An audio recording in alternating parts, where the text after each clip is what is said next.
Hello everyone, welcome to Easy Dharma for Difficult Times. These are actually nightly sessions done by either myself or Pastor David where we share a little bit of the Dharma with you every night on the Kechara Facebook page. So before we get started, I'm just going to refresh my screen to see who is online and who's joined us today. So in my last session and something that I'll be covering in today's session and future sessions as well is actually going to be on the body of the Buddha. And what I mean by that is, it is said in Buddhism, when we become enlightened, we achieve rather 112 physical marks on our body.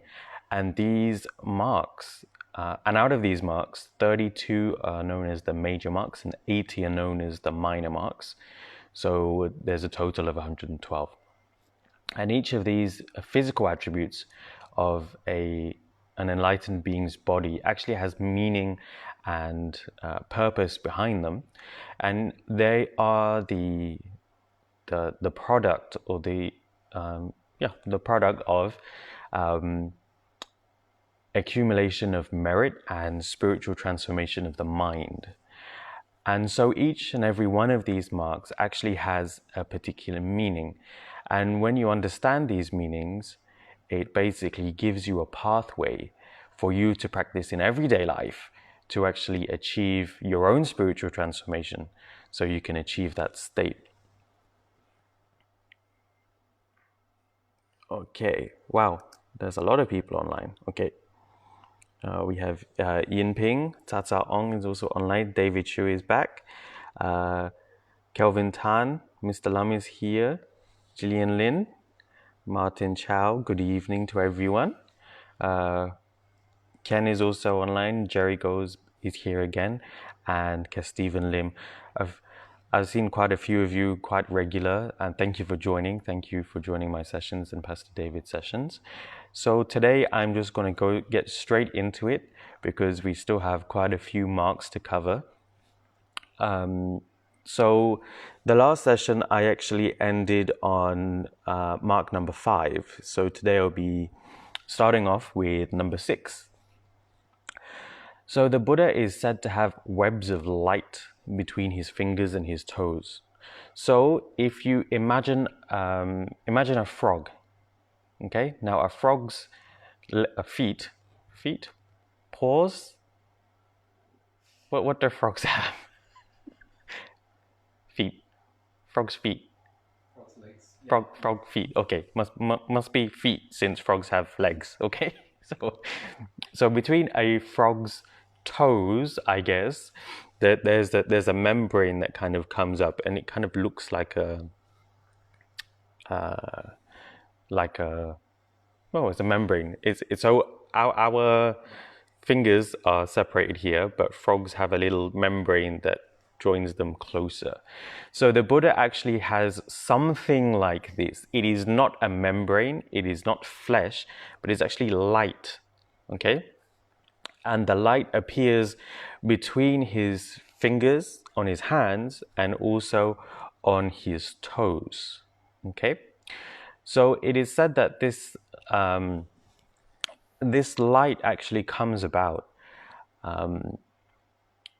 from the Buddha having practiced in his previous lifetimes the 4 ways of gathering disciples.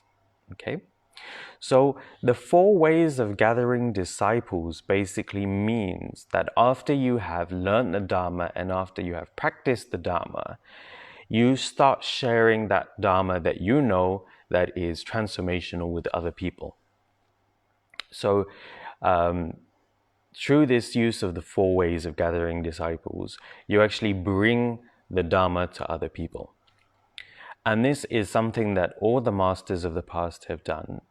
Basically, any of the masters that you can name, any of the whether they're Tibetan or they're Indian, once they have actualized transformation of the mind, this is one of the ways in which they share the Dharma.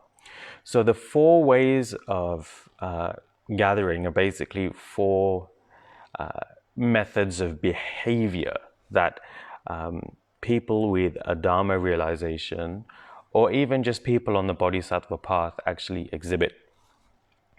And these are, number one, giving what is necessary. So we all know that generosity is an important quality within the Buddhist path, and this is something that we all strive to achieve. But here it's more than just being generous. It's giving what the other person needs, what is necessary. So in this sense, what is necessary is the Dharma, the teachings that help us to transform our minds. But on a more worldly, mundane level, it is also giving them what they need to survive. It is not giving them things that will lead them to have more desire or more attachment, but only things that will lead them, only things that they need to survive and to be able to practice the Dharma themselves and transform themselves. And the second one is actually speaking pleasantly while doing so. So there are many people out there who actually give things with an ulterior motive, and sometimes even when they give things, the way they speak to you is, you can tell something isn't right. So sometimes you may receive something from a friend or a colleague or even a family member, but the way in which you receive it may offend you, because of the words that a person used. Also, they can give you something and imply that they want something in return. So this is not the sort of speech that those enlightened masters use. They use words and speech that basically is pleasant, but is also inspiring in a person's spiritual journey.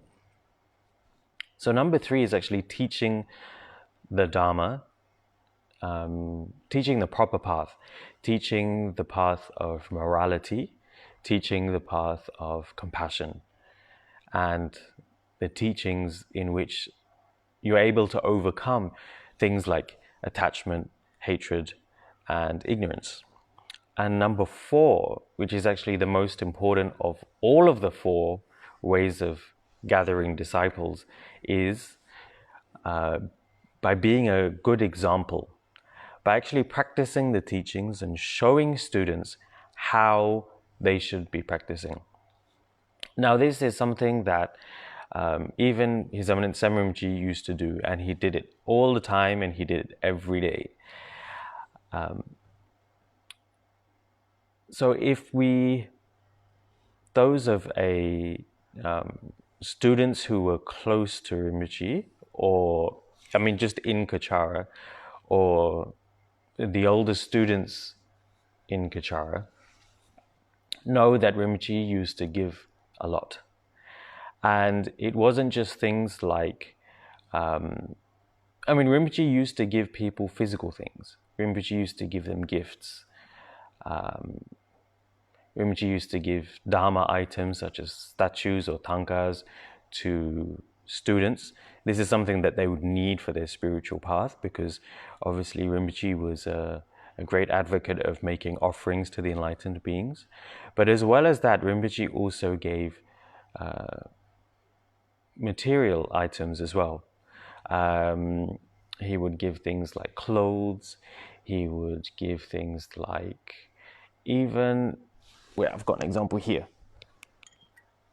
This is a mug that Rinpoche had made, okay? So even something as simple as a mug, Rinpoche would give out. And that's obviously because everybody needs to drink. So Rinpoche would make things to give to people. But it's not just the physical things that Rinpoche gave. Rinpoche also gave people opportunity. And this opportunity basically is to be able to practice the Dharma, to be able to practice Buddhism. Number two, speaking pleasantly when he did so. A lot of the older students used to receive handwritten messages from Rinpoche when Rinpoche used to give gifts or give presents. And each and every one of these cards or these letters or these notes from Rinpoche were completely tailored to the recipient. And Rinpoche would always do it in a way that kind of inspired the student to actually practice the Dharma. The third was that to teach the Dharma, that's what Rinpoche did every day. Everything that Rinpoche did was to share the Dharma, whether it was writing an article for the blog, for samrinpoche.com, whether it was posting something on his personal Facebook page, or even recording a video. It could have been live streaming a video like this. So Rinpoche was basically practicing this behavior as well. And the fourth was that being a good example of how to practice the Dharma. And again, if you see Rinpoche's activities, what Rinpoche did every day, what Rinpoche did to help others, it's a perfect example of practicing the Dharma. Now, a lot of people can say that Rinpoche was quite modern and quite contemporary in the way that he taught the Dharma and the way that he acted or the way that he spoke. But actually, if you study the Dharma closer, and if you study especially things like morality, or especially for Rinpoche, it was the Vinaya, it was the monastic code of conduct, you actually see that Rinpoche adhered to morality very, very strongly in his everyday activities. Even in his everyday activities. I'm not just talking about the times when people would see him or when he was in the public eye, but I mean on an everyday level, Rinpoche practiced and embodied the Dharma 100%. So here you can see, if you're wondering, what are these four types of actions, these four behaviors, the perfect example for all of us is actually what Rinpoche did and how he lived his life.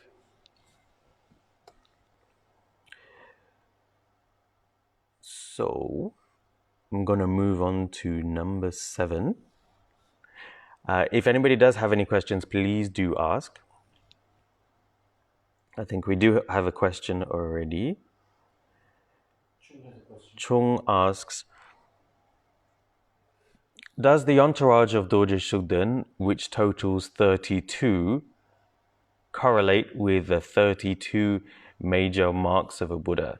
It's a good question, and not something I have not seen the correlation, this specific correlation mentioned anywhere before.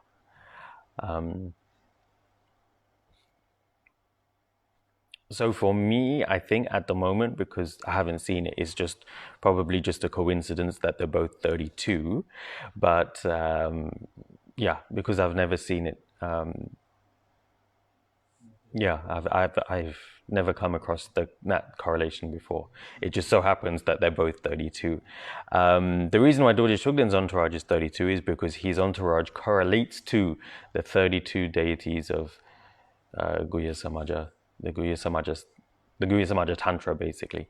So it's not necessary for a person to need to practice or only practice Guhya Samaja to become enlightened. And in fact, they say that it took the Buddha 3 countless aeons to accumulate this virtue to actually achieve the 32 major marks and the 80 minor marks. But that is not to say that they cannot be achieved within one lifetime itself, because if you're coming at it from the point of view of Tantra, then you can obviously achieve this within one lifetime itself, which is the benefit of practicing Tantra strongly. The 32,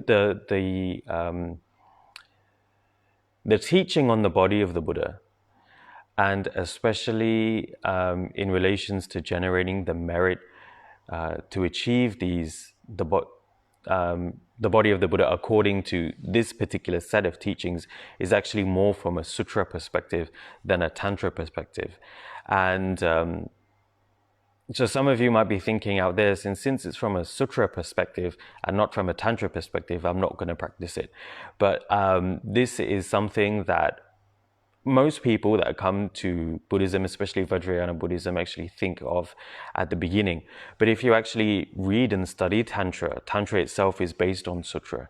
So without actually practicing and having a grounding on Sutric practice first, you won't be able to achieve the full benefits of Tantra without having this practice of Sutra in daily life. And I think at our particular point in our practice, especially for many people out there, they might not have tantric teachings. So coming at Buddhism from the sutra perspective, especially in relations to this particular teaching, is more applicable to everyone out there, which is the reason why I'm coming at it, the reason why I wanted to explain it. Another point that I wanted to stress is that these points, the teachings encapsulated within the marks of the Buddha's body, is something that is supposed to be practiced every single day, and is something that you're supposed to embody, that you're supposed to live from. Now, you will see a lot of these marks actually have to do with morality.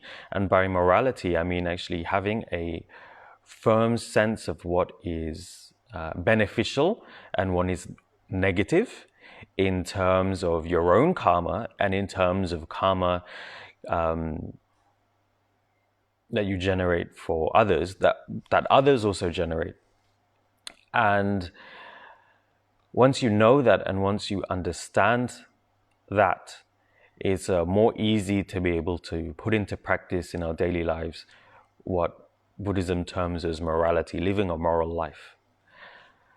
Just wanted to make that a bit clear. And this is the reason why I am focusing on this particular topic. One is because we were asked to talk about iconography, which Pastor David is gone through two deities, the iconography and the stories behind two deities, which was Manjushri and Tara. So if you haven't seen those and you're more interested in those deities and the iconography, you can watch his previous sessions here on Kechara's Facebook page. But what I wanted to do is I wanted to go into a little bit more detail about the body of the Buddha, and especially the 32 major marks, because it has a great meaning for how we should practice on a day-to-day level without necessarily needing to involve daily practice, but teachings nonetheless that help you transform your mind. Okay?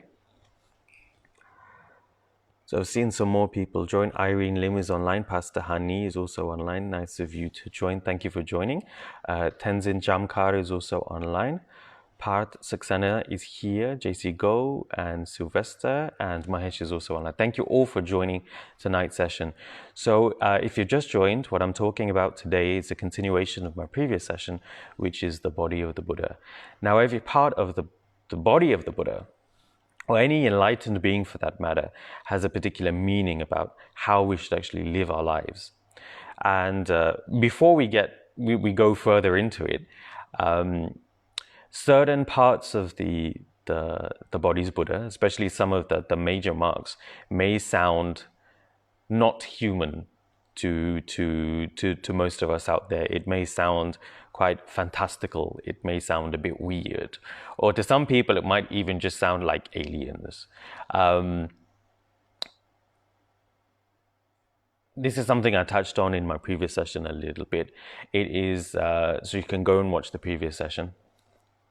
But what is more important to understand than the differences between a human's body and an enlightened being's body is actually the meaning behind it, what it means for our practice.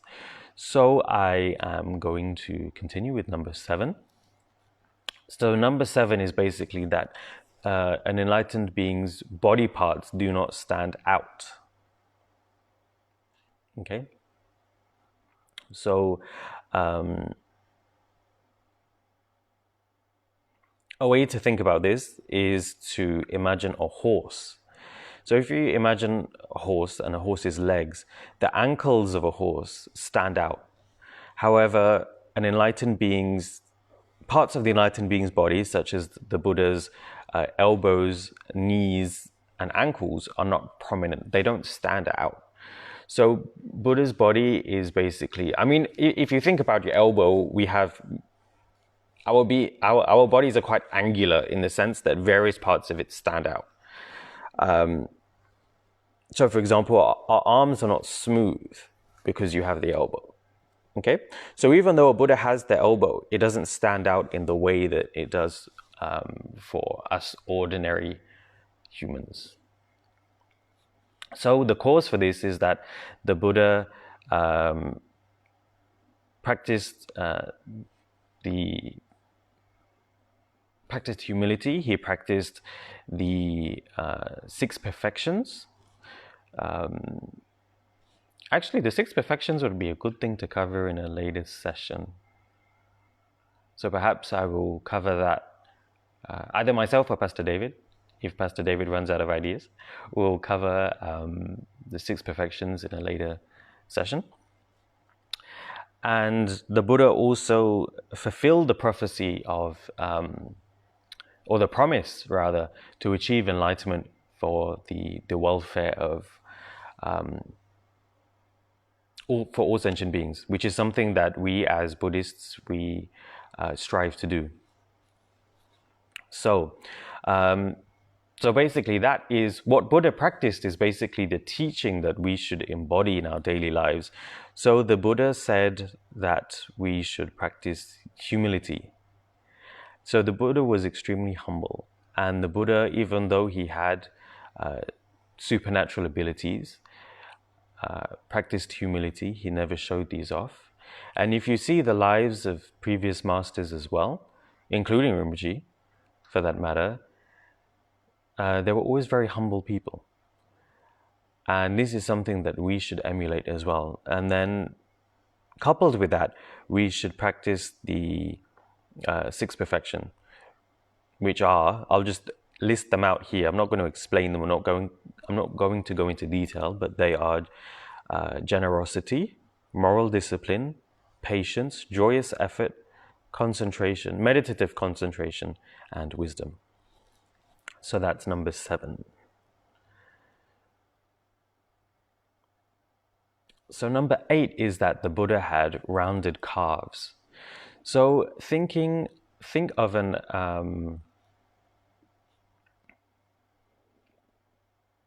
well, I'm just going to read it from the blog post. Think of an antelope or a stag. Now, I'm sure, I mean, everybody's watching this online, and if you're on your computer, you can probably Google what an antelope looks like. So if you see that the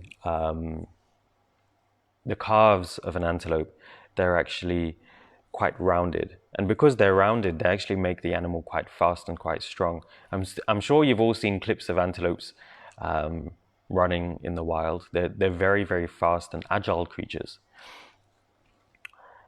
So the cause to achieve this particular mark was that the Buddha studied, contemplated, and practiced the Dharma throughout his lifetimes.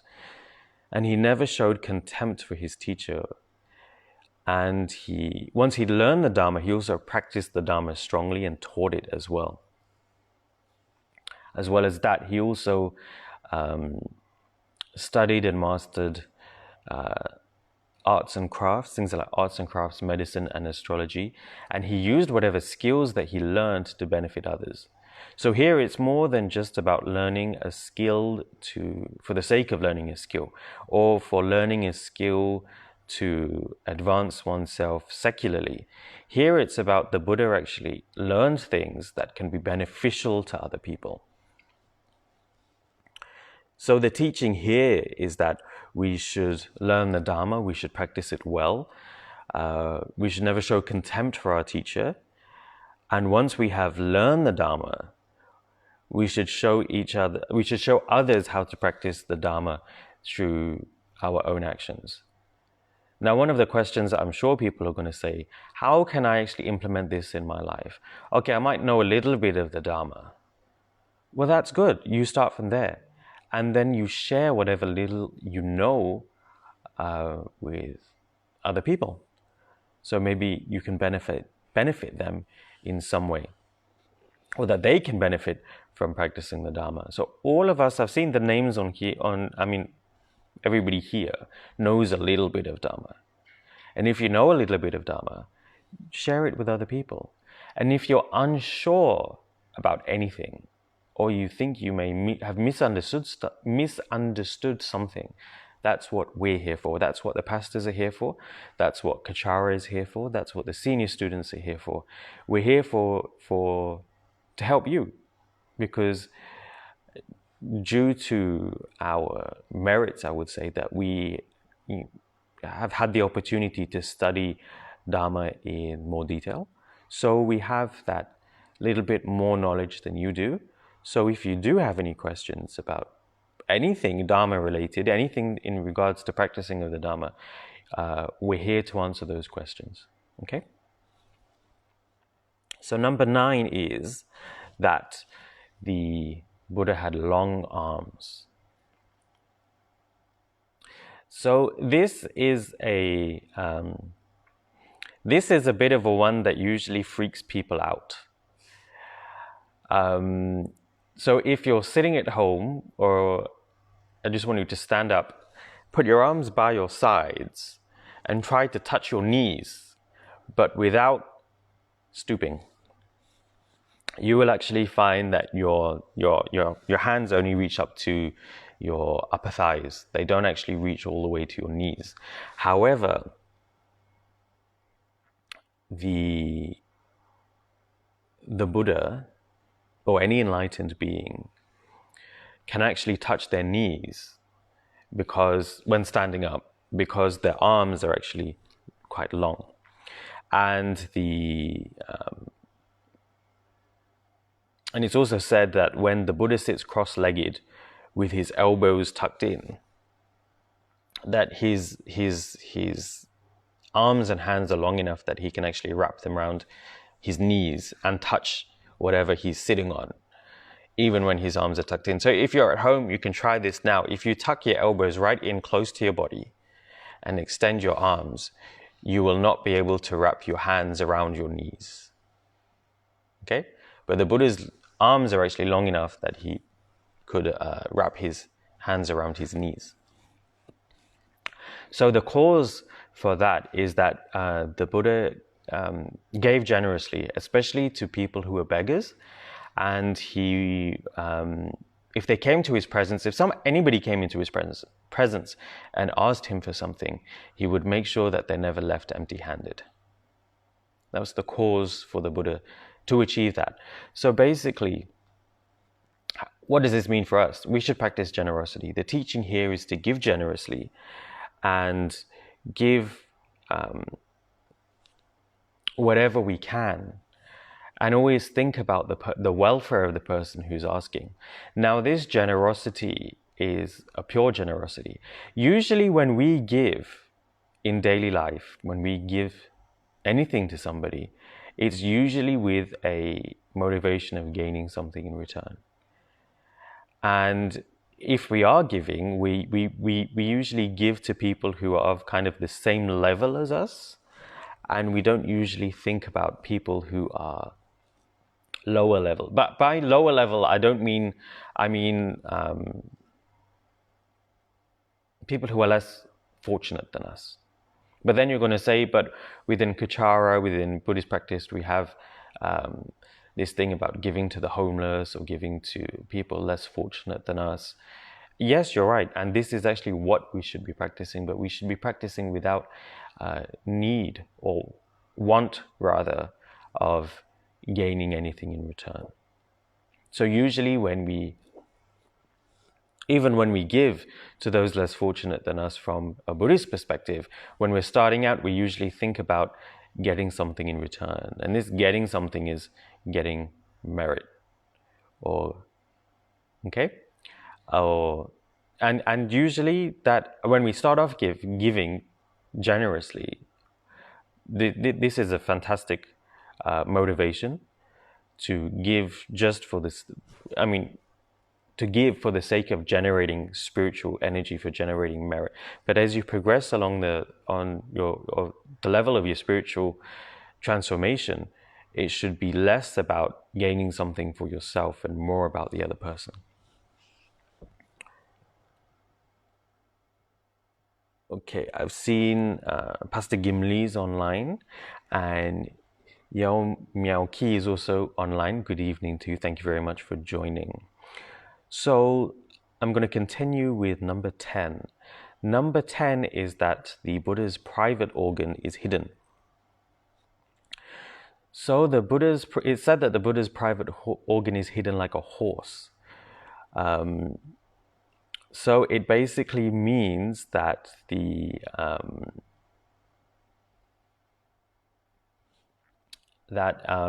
Buddha's private organ doesn't cause offense to anyone.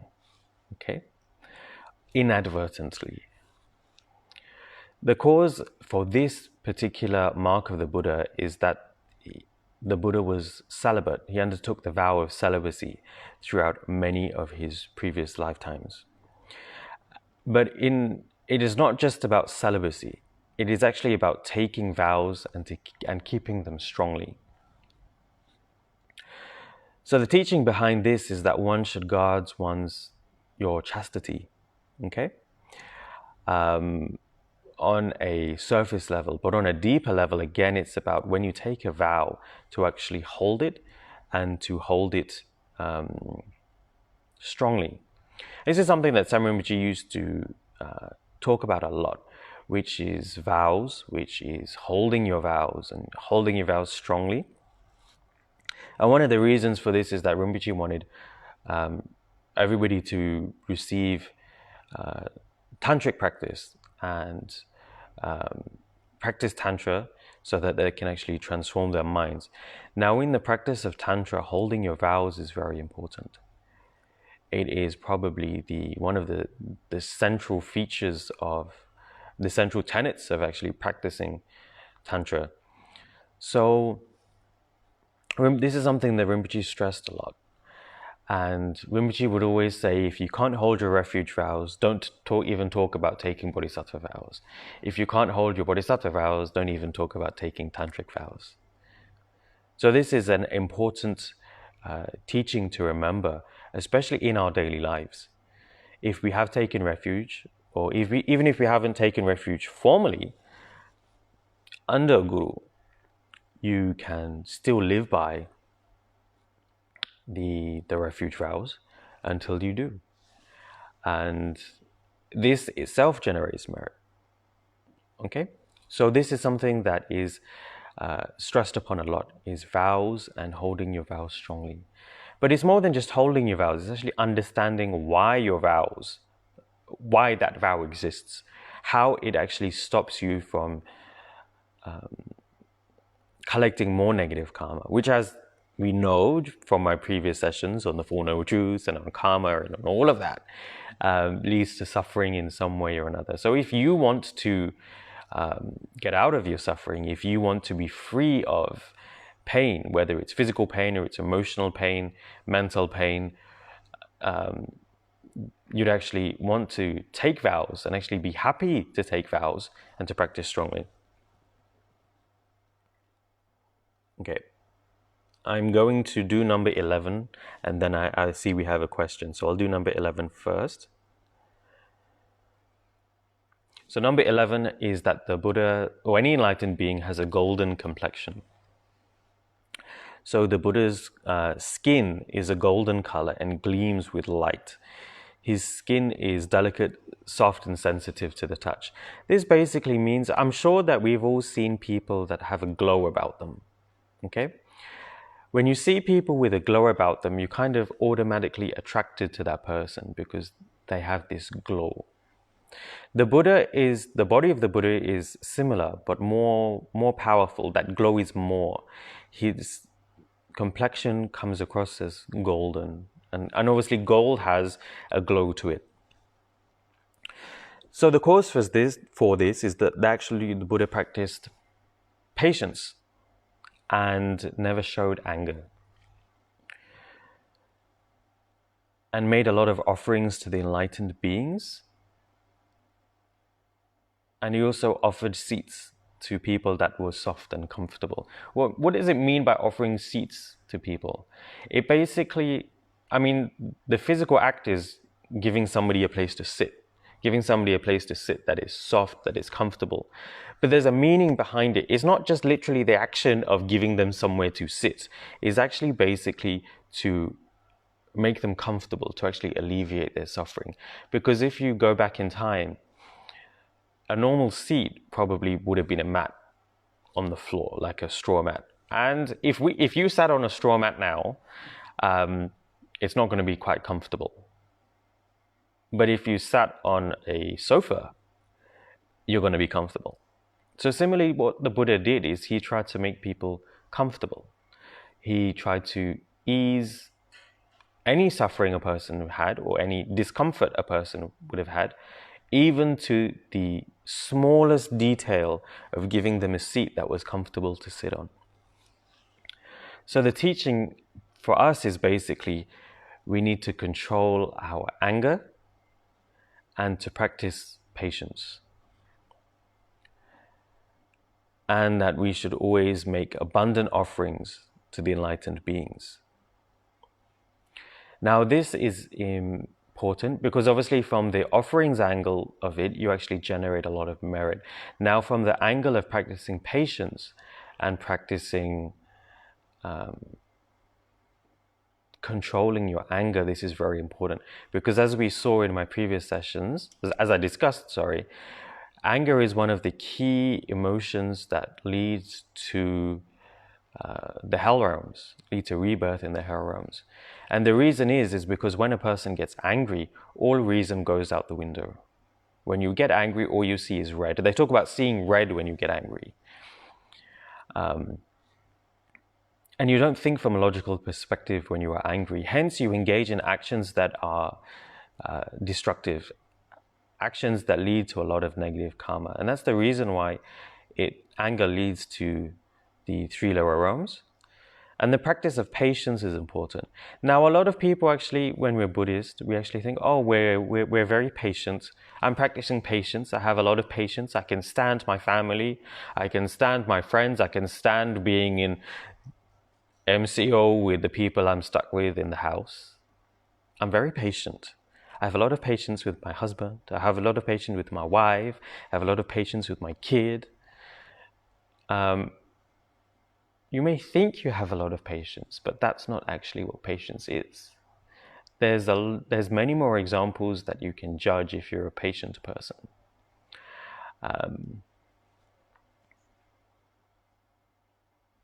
I saw somebody once who said that they have a lot of patience, and they usually come across as a very patient person. But we just happened to be in a puja that was around 2.5 hours long. And after about an hour, the person got a bit fidgety and just couldn't stop moving and adjusting themselves on their seat, and stood up, well, wanted to stand up and walk around. And I was thinking this person might be in a bit of pain. They might have some body troubles and everything. So I went up to after the puja. I asked him, were you okay? Did your leg fall asleep or anything? And he said to me, no, it's because the puja was too long. My body was fine. I can actually sit there and stand it. And I was like, and I said to the person, but it's a puja. It's something that is beneficial. And he just said, yeah, but it's just too long. So then I kind of realized that his practice of patience was actually it was a show.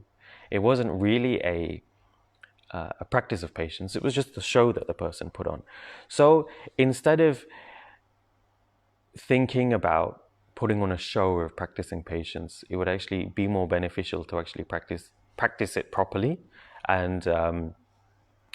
And if this person was practicing patience properly, then even though they might have got a bit agitated because the puja was too long, they would have been able to actually sit through it calmly and actually understand that the reason why they're sitting through the puja is beneficial, because it invoke upon the energies of the enlightened beings. So that's number 11. So now I'm going to go back to Facebook. Yeah, so there's a question. When we feed stray dogs and donate to voluntary shelters who feed stray dogs, does this count in giving generously in Buddhist teaching? Yes, it does. It gives, it does class as generosity. Generosity, this is a form of generosity that a lot of Buddhists actually practice quite a lot, which is giving or making donations. Now, due to the way in which the world works, unfortunately, which is samsara, which is cyclic existence, we need to survive ourselves. So we might not have the time ourselves to go to to feed, in this case, stray dogs, or go to a shelter to help out. So most people would probably just give, donate, give sponsorship, so that these dogs can live their lives better. And the reason why this is a good act is because you're allowing these stray dogs to actually be alleviated of their suffering. For example, they could be starving, they might not have proper places to live, they might live in very bad conditions, which is why that they're at these shelters. And obviously, being dogs, especially in urban areas, they may not be able to fend for themselves or to find the sustenance that they need to survive. So obviously, it's the reason why shelters exist. But it's not just dogs, it could be any animal shelter, and could be any being, for example. It's humans, for example. There are a lot of homeless. We have Kechara Soup Kitchen, which is also another way of giving generously. But it's more than just giving. Giving is about more than just money. It is more than about just sponsorship. It's actually of giving your effort and your time. So if you do have the time to actually help out at these shelters or these soup kitchens, you should go and help out. It is more than just about giving things monetarily, because you might just end up thinking that's what generosity is. Oh, it's just about giving money. It's not. It's more than that. It's a lot more than that. It's about giving your time and your effort. And in fact, to actually practice the bodhisattva path and to develop generosity, one actually needs to give one's time and effort. But again, here it is more than just giving your time and effort to the normal everyday, the normal things that we think about, which, for example, soup kitchens or animal shelters. It's also about giving your time and effort to the people around you, to making sure that they are looked after and nourished, not just physically, but also emotionally and spiritually. So I hope that answers your question. So I'm going to move on to number 12. I think I might be able to get up to number 15 before the end of today's session. So number 12 is that the Buddha has very smooth skin. Okay? There was one earlier, which was number 5, when the Buddha had soft skin. So sometimes when you're reading this, you can get kind of confused between the two. So number 5, which I talked about in the previous session, was that the Buddha had soft skin, like baby skin. It's very soft. Number 12 is actually that he has smooth skin, which means it's actually free of blemishes. Okay? And it's so smooth that it doesn't get dirty. No dust, no dirt can actually stick to the skin because it is so smooth. And in the commentaries, it said that the symbolism behind the fact that no dirt, no dust can actually attach itself to the Buddha's skin is basically saying that the Buddha is free, or any enlightened being is actually free of karma.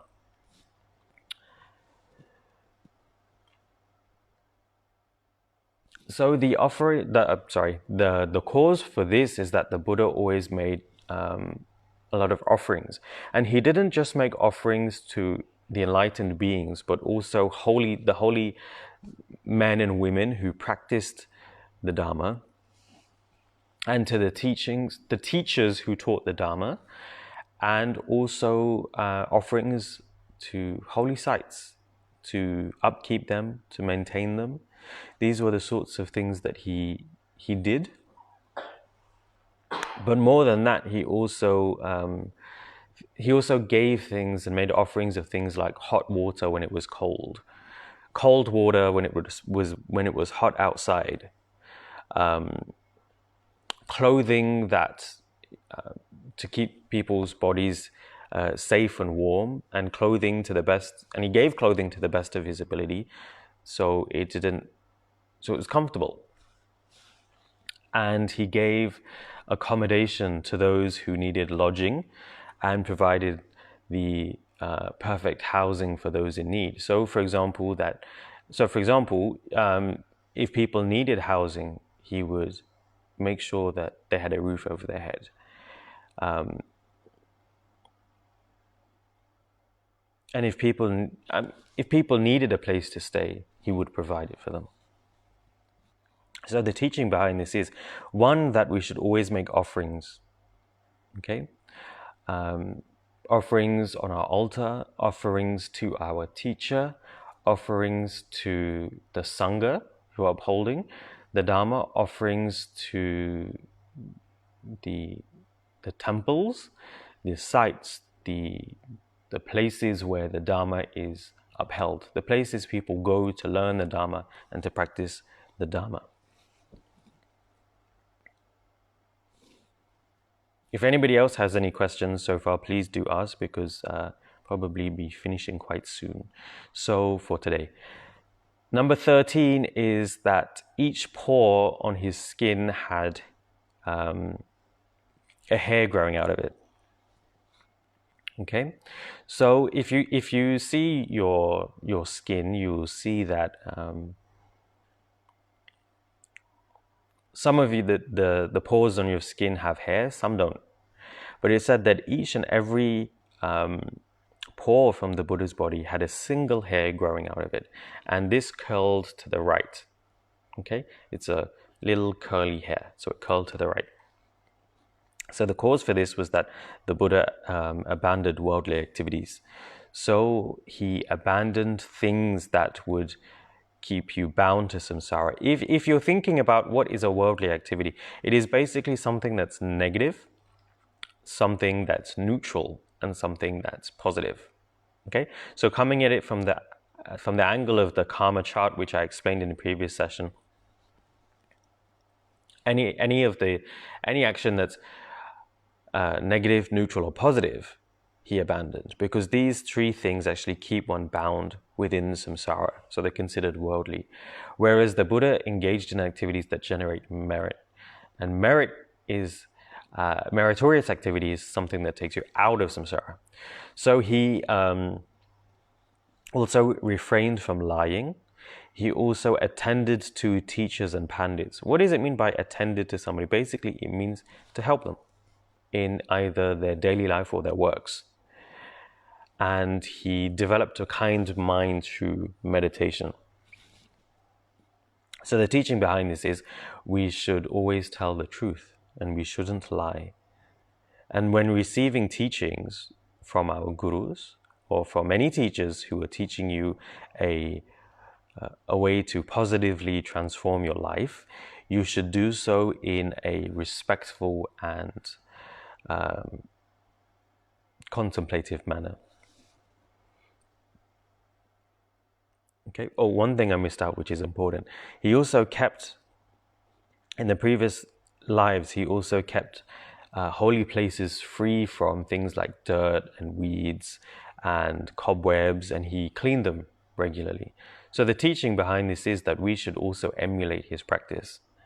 So we should make sure that our altars and our places of worship are clean.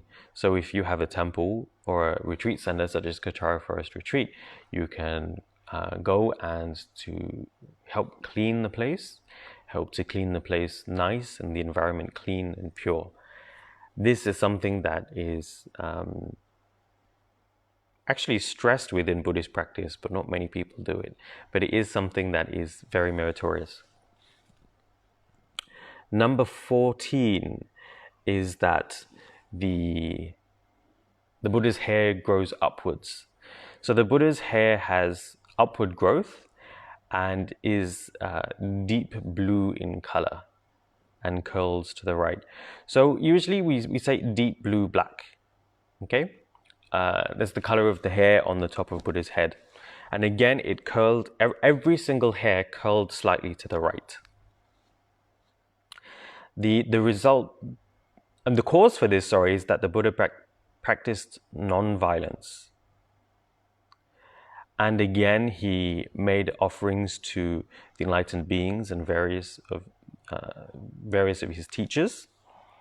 And the teaching behind this is that we should also practice virtue, and we should abandon anything that leads us to create something that is negative.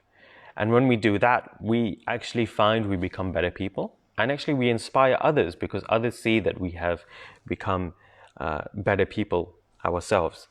And number 15, which is probably where I'm going to end on for today, is that he has the upright stance of a god. That basically means that he was very tall, and it basically means his body was very firm and had good balance. If you actually see the way that we walk, you will see that most of us, even though we are walking, we don't actually have that much balance. Our bodies aren't quite firm. Now, the stance of a god, for example, their physical bodies are perfect. So they always have balance, and they always are firm in the way that they do anything, the way they walk, the way they sit. So Buddha also had this same quality. So the cause for achieving this is that he abstained from killing. And not only that, but he also practiced saving of lives. Saving of, if anybody was going to be killed or hurt, he practiced saving them to make sure that they weren't. So the teaching for this is basically the same thing. It is that we should abandon killing. And this includes killing in all its forms, including killing animals for food or using animal products. Because as we know, as we've talked about previously, animals are also sentient beings. And in previous lifetimes, we have been taken rebirth as animals. And if we don't achieve higher states in this life, in the future lives, we will also have to take rebirth as animals. So if you think about it, if you were an animal right now and somebody was going to kill you to eat you, you wouldn't want it. It's the same thing with any animal. Okay? Okay. Sharon earlier. Did you answer it when faced with difficult people? No. Okay. Let me just refresh my screen. So I'm going to end on number 15 here, but I do have some questions. I'm just refreshing my screen to see what the questions are.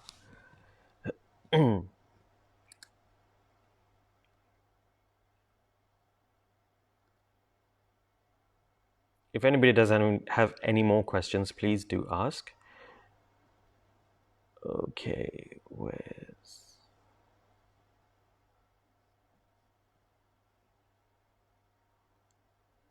Okay, it's a question by Sharon Ong.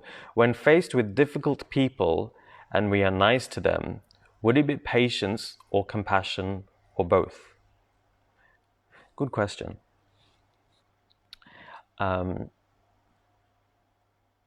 It would actually be patience and compassion. And also effort.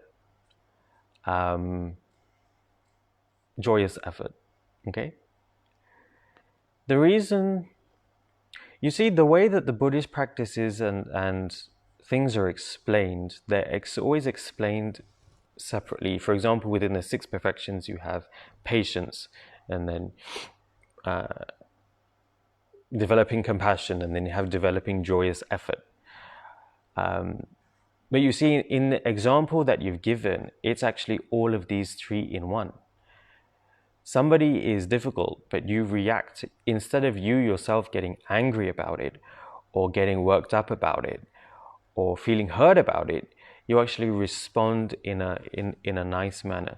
So one, you're practicing patience. You're practicing patience because you're being patient with the person who you're dealing with.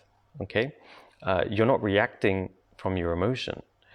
You're acting out of compassion, because if you didn't practice patience when you were doing it, when you're reacting to that person, if you reacted in a negative manner, if you reacted from your negative emotions, what would happen is you would both collect negative karma. Okay? More negative karma. But when you act pleasantly to a person, you stop that cycle of negativity from going any further. So you stop yourself from collecting negative karma, from reacting negatively, but you also stop the possibility of there being more negative actions between the two of you. For example, you might say something negative and then you get into a heated argument with another person. That will create negative karma as well. So when you act patiently with a person who is difficult, you're also acting from compassion. Thirdly, you're, depending on the level of your practice, when you're dealing with that person, you also practice joyous effort. Because for you, it becomes joyous to practice patience. And the reason why it becomes joyous is because you know and you have an understanding that if you don't practice patience and you don't practice compassion, that you it will lead to some form of negative suffering, either for yourself or for the other person in the future. So knowing that, you actually practice effort in being patient and being compassionate. So it is more than just patience or compassion. It's always a mixture of various teachings. It's just that the way that we need to understand the teachings is broken up into different categories or different topics, say, when you're studying it. But when it actually comes to practicing the Dharma, it's all in one. You practice everything together. So I do hope that answered your question. I don't see any more questions on the screen, so I'm going to end today's session there. So we finished number 15. We've still got another 17 more to go, so I'll probably cover that in my, hopefully I can finish covering that in my next session. So today is a Saturday, so tomorrow Pastor David is on again at 9 p.m. here on the Kechara Facebook page. Please do join in and do join Pastor David for his next session. So thank you very much. Thank you everyone for joining today's session, and I will see everyone again on Monday. Thank you very much.